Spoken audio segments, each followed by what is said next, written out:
Once upon a time, it seemed as if Sweden and Volvo were destined to rule the world. In 1975, Björn Borg was emerging as the world's dominant tennis player. ABBA had already won the Eurovision Song Contest and was climbing the charts. IKEA's relentless expansion was underway, and Volvo's new 240 series was the industry's most sensible shoebox. The 240 was square and austere, but it glowed with that aura of Swedish democratic socialism that made it irresistible to anyone holding a policy doctorate. The 70s was the decade of peak Sweden, but that was 40 years ago, and hey, nothing lasts forever. So here is the new, sweetly handsome, slightly eccentric, even subtly glamorous XC90 intended to return Volvo to the forefront of the progressive automotive consciousness. Ejected by Ford in 2010 in exchange for quick Chinese cash, Volvo is no longer just one more brand leveraging a global behemoth's engineering assets. Propelled by a wad of still more Chinese cash, it's back to being its own Scandinavian thing. And the XC90 3-row crossover is the first expression of this recaptured independence. Volvo is Swedish again. Mostly. The XC90's seats are therapeutically comfortable. The new XC90 is the first Volvo built using the company's wistfully named scalable product architecture SPA that will, eventually, be chopped, channeled, sliced, and massaged to underpin future Volvos of a variety of sizes. There's nothing radical in the SPA's modular engineering or steel unibody structure, but at least there's novelty in the suspension. Forget front struts, the XC90 uses control arms there, and in back there's an independent system that uses a transverse composite leaf spring similar to the Chevy Corvettes.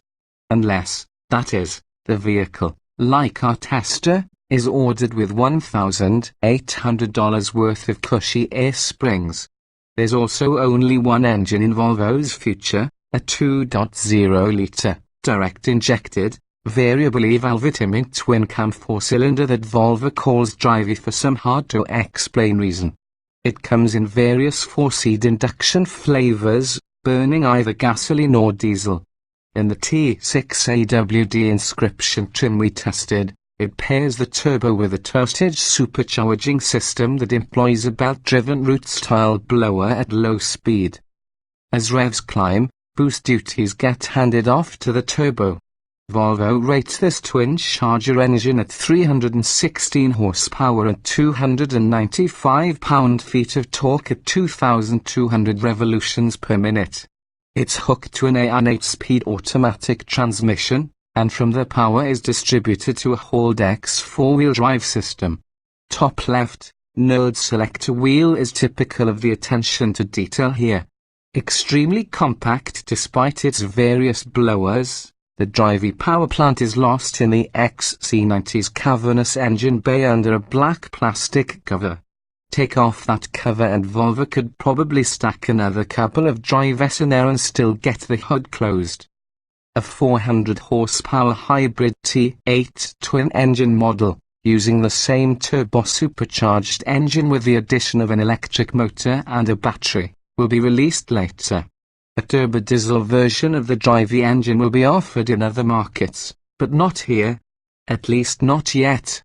When Detroit luxury men padded vinyl roofs and tufted velour, Volvo could get away with square-edged styling and simple interior surfaces while still selling itself as a premium product. The new XC90, on the other hand, is the most richly detailed Volvo yet. But it hasn't totally abandoned the conservative, upright stodginess that defines the brand.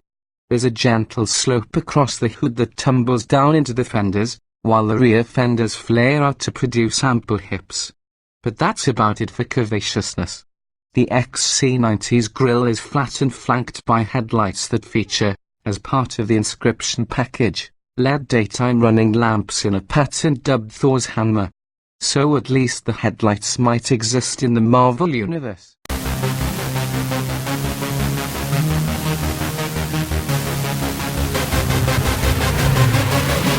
Yeah.